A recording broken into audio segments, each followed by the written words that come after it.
कितने मेरी बात को समझ रहे हैं? जब आप जज को बोलते हैं, जज साहब इसको छोड़ दीजिए, ये अपनी मां का एक लौता बेटा है, इसकी मां मर जाएगी, तो जज इस बिहाफ पर गुनहगार को छोड़ता नहीं है। आप कुछ भी मत बोलिए जज को, ये अकेला बेटा है कि इसकी मां के 14 बच्चे हैं, छोड़ दीजिए। आप ये बताइए जज को कि ये प्रूफ है जी, ये निर्दोष है। जज और कुछ नहीं पूछेगा, उसको छोड़ देगा, हाँ या ना। उसी तरह से आप परमेश्वर को धमकियां देते हैं, प्रभु मेरा अभी मैं तो अभी जवान हुई हूं। आप धमकियां देते हैं, प्रभु मेरा बच्चा अभी छोटा है। आप धमकी देते हैं, प्रभु मेरे पास पैसा नहीं है, तो मेरी मां को कैंसर कैसे हो आप धमकियां देते हैं। उसका कोई भी असर परमेश्वर पे नहीं होगा, क्योंकि वो लिखे हुए वचन से बीच में से जो प्रार्थना की जाती है उसको वो सुनता है और उत्तर देता है, क्योंकि वो अपने वचन का इनकार नहीं कर सकता। एक विश्वासी को कैसे प्रार्थना करनी चाहिए? आज बड़े ध्यान से इस प्रार्थना को, इस वचन को सुनना। अगर आपने सुना और माना, लाइफ सेम नहीं होगी, उत्तर आएंगे, आपकी लाइफ रिलीज होगी, शैतान से डिलीवरेंस होगी, हर तरह से आप ऊंचा जाएंगे। आमीन खड़कने वाला चाहिए जरा, ऊंची आवाज में हालेलुया बोलो जरा। अब आपको बात बड़े ध्यान से समझना है, एक विश्वासी को प्रार्थना कैसे करनी चाहिए ये मैं आपको समझाता हूं। ये मैं उन लोगों को समझाता हूं कई बार जो मेरे पास मिलने के लिए आते हैं, लेकिन आज मैं आप सबको समझा रहा हूं। एक विश्वासी को प्रार्थना कैसे करनी चाहिए, कौन सी प्रार्थना है जिससे आपकी लाइफ में रिजल्ट आता है। अब आपने ये बात समझ ली कि प्रार्थना जरूरी है, प्रार्थना नहीं करेंगे परमेश्वर उत्तर नहीं देगा। उसने लिखा है मांगो तो दिया जाएगा। वचन ये आप बोलेंगे, वचन में तो लिखा है कि परमेश्वर मांगने से पहले जानता है तुम्हें किन वस्तुओं की जरूरत है। हाँ, वो जानता है तुम्हें किन वस्तुओं की जरूरत है, लेकिन देता तभी है जब तुम मांगते हो, क्योंकि वो अपने वचन को पूरा करता है। मांगो तो दिया, ढूंढो तो तुम, खटखटाओ तो तुम्हारे लिए खोला जाएगा।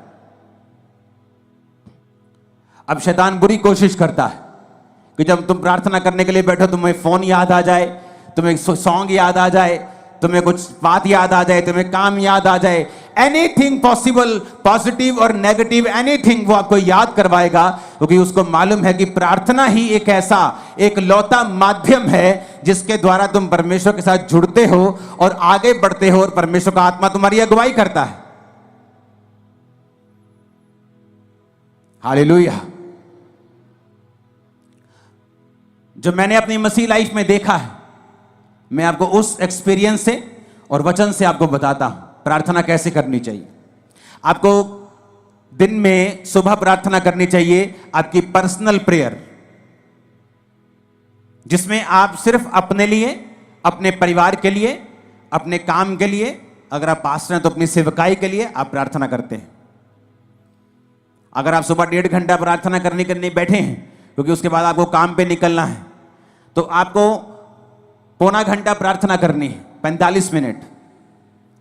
आधा घंटा आप वचन पढ़ें और बाकी का 15 मिनट आप वचन को खोलें और अपनी लाइफ के मुताबिक, मान लीजिए एक विश्वासी बीमार है, वो नीति वचन को निकाले 3 को, वो यशाया 54 को, वो भजन संहिता 103 को, वो इस तरह के वचन निकाले जहां परमेश्वर ने आपको शारीरिक चंगाई की वायदा किया है।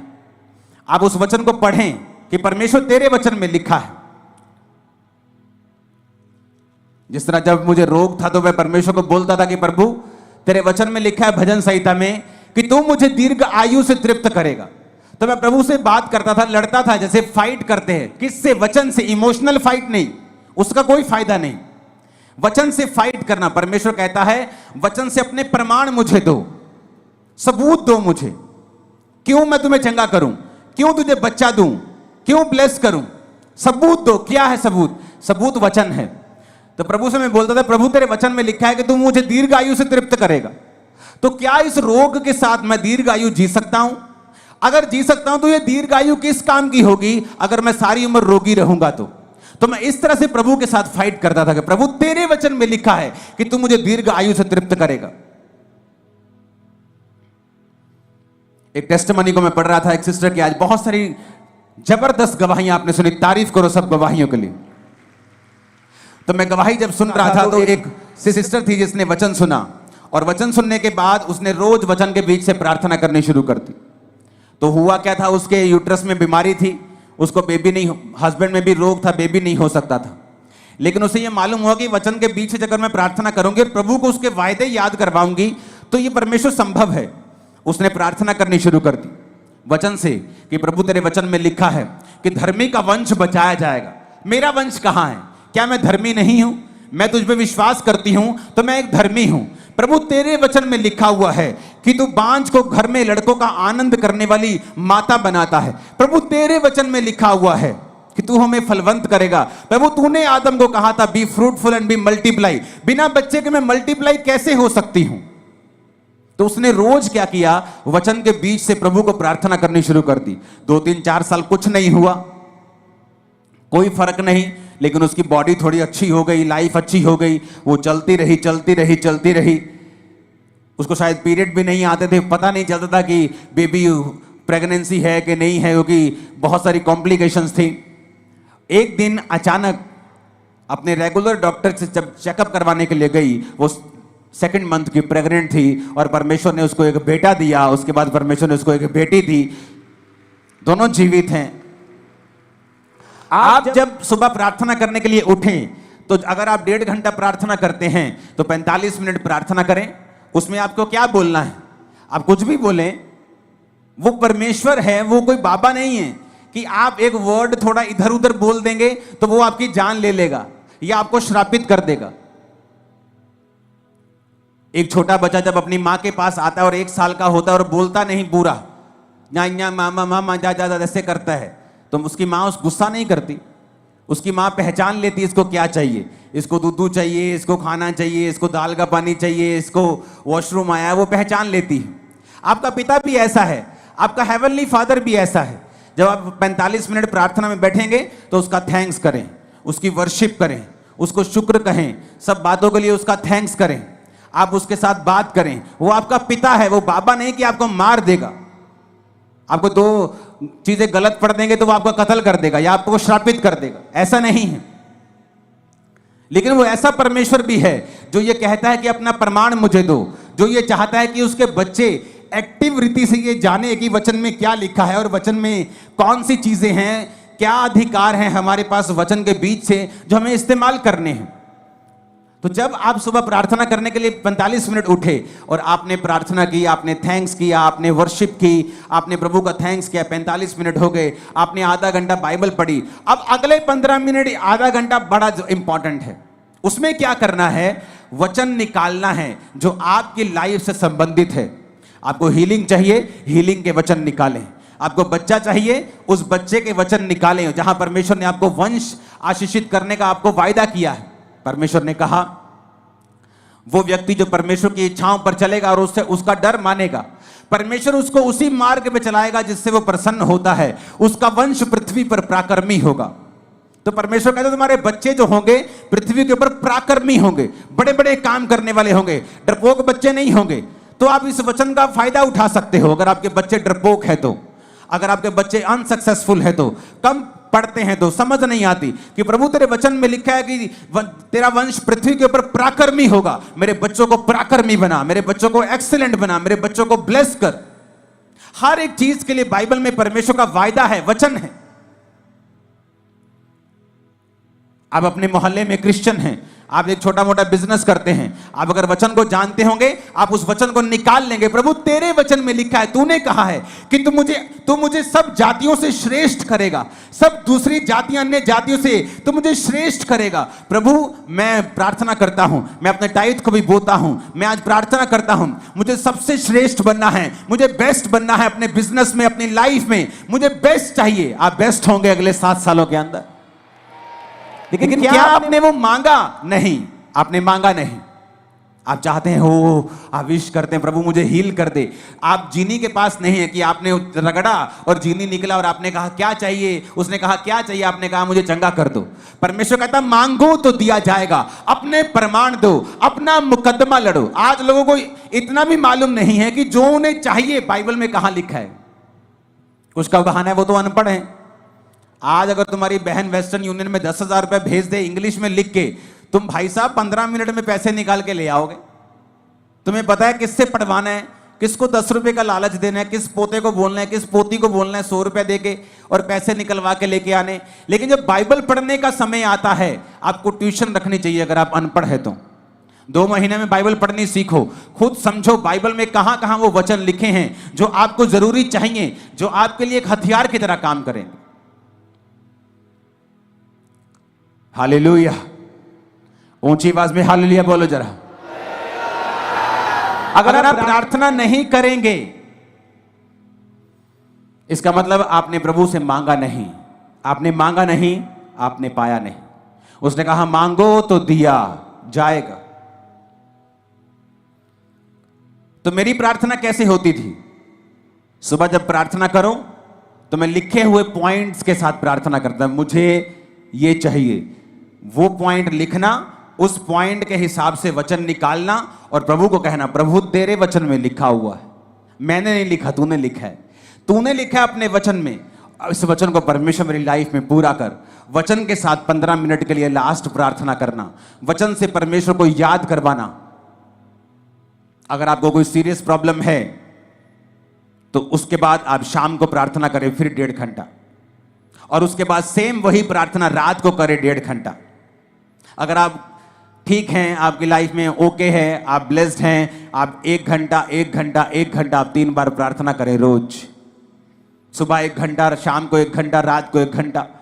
आप शाम को 1 घंटा नहीं दे सकते, अब आप काम, बिजनेस वूमन है, आप काम करने जाती हैं, आप एक बिजनेसमैन हैं, तो आप सुबह को 1.5 घंटा, रात को 1.5 घंटा परमेश्वर को दें।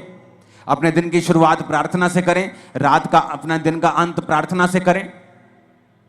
आप परमेश्वर को लिखे हुए वचनों से बताएं कि आपको क्या चाहिए।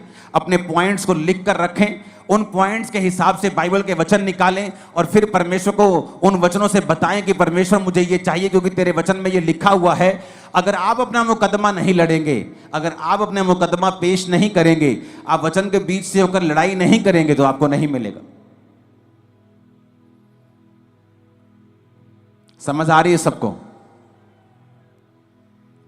अब अपने आप में अंदर एक, पंजाबी कहते झाती मार के देखो अंदर जरा कि कितनी प्रार्थना करते हैं आप, या जो आपको चाहिए कि आपने उससे इनफ मांगा है। जो आपको प्रभु से चाहिए, क्या आपने उसके लिए फाइट की है? क्या आपने उसके लिए लड़ाई की है? नहीं की। अगर केस बड़ा हो, आम बुखार हो तो पैरासीटामोल से ठीक हो सकता है, लेकिन बुखार अगर टीबी की वजह से हो तो टीबी की दवाई खानी पड़ती है। केस बड़ा है, कैंसर बड़ा है, बीमारी बड़ी है, प्रार्थना आधे घंटे की है। बस यही बोलते रहते बेड पे बैठे, प्रभु कुछ कर, प्रभु मैंने चंगा कर। और ये नहीं कहते प्रभु तेरे वचन में लिखा है तेरे कोड़े खाने से हम चंगे हुए। आज मैं वचन के बीच तेरे पास आता हूं। तूने कहा है तू संकट के दिन तू मुझे पुकार तो मैं तुझे उत्तर दूंगा। तेरे वचन में लिखा हुआ है कि तू अपने धर्मी जन के अपराधों को माफ करता है, उनको चंगा भी करता है। लेकिन वचन के बीच से हमने कोई प्रार्थना नहीं की। यीशु मसीह को मालूम था कि मैं अपनी चर्च को कमजोर चेले नहीं दे सकता, डाइवर्टेड चेले नहीं दे सकता, क्योंकि जब प्रभु यीशु मसीह ने 12 चेले चुने तो मैं आपको बता सकता हूं परमेश्वर के पास सैकड़ों लोग थे जो उसको उस समय फॉलो कर रहे थे। और सैकड़ों लोगों में से परमेश्वर ने 12 प्रेरित चुने थे, और उन 12 प्रेरितों को चुनने से पहले प्रभु यीशु मसीह खुद परमेश्वर होने के बावजूद भी वो सारी रात पिता से प्रार्थना करने के लिए गए। आज हमें लगता है ये अच्छा है, ये अच्छा है, लेकिन परमेश्वर कहता है विद प्रेयर अगर तुम वो काम करोगे तुम कभी फेल नहीं होगे। कितनों को इन बातों को समझ आ रही है? कहां गलती है, कहां चर्च गलती कर रही? परमेश्वर ने सारी रात प्रार्थना रोज नहीं की, उसने रोज सारी रात प्रार्थना नहीं की। मैं रोज रात को प्रार्थना करता हूं, लेकिन रोज फुल नाइट प्रेयर नहीं करता हूं। मैं रोज सुबह प्रार्थना करता हूं, रोज रात को प्रार्थना करता हूं, शाम को भी हम फैमिली प्रार्थना करते हैं।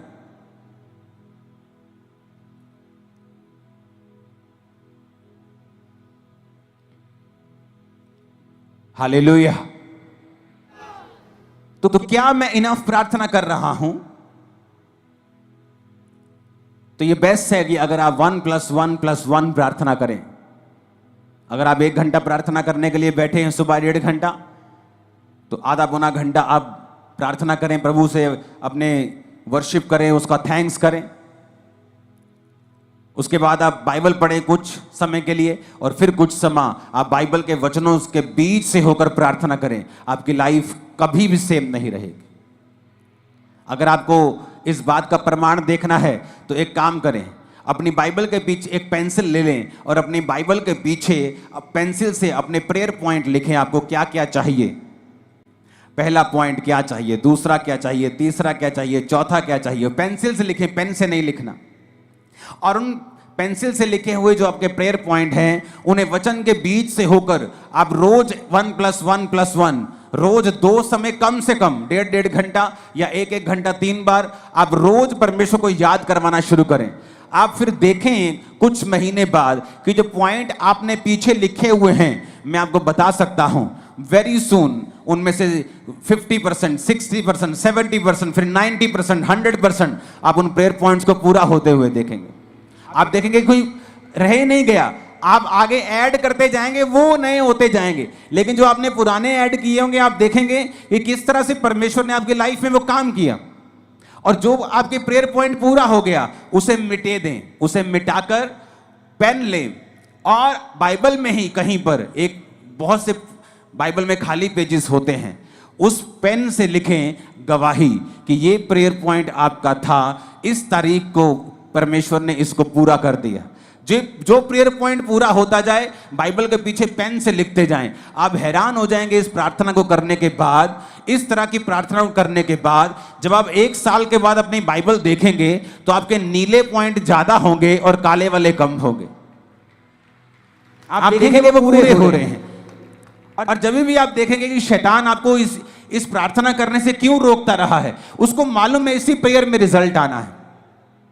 शैतान को पता है कि इसी प्रार्थना के द्वारा आप छुड़ाए जाएंगे, इसलिए वो पूरी संभव कोशिश करता है कि आपको इस प्रार्थना से दूर रखा जाए, क्योंकि प्रार्थना में छुटकारा है ये शैतान जानता है। परमेश्वर ने क्या कहा, इतना सिंपल और इतना पावरफुल परमेश्वर ने वचन दिया।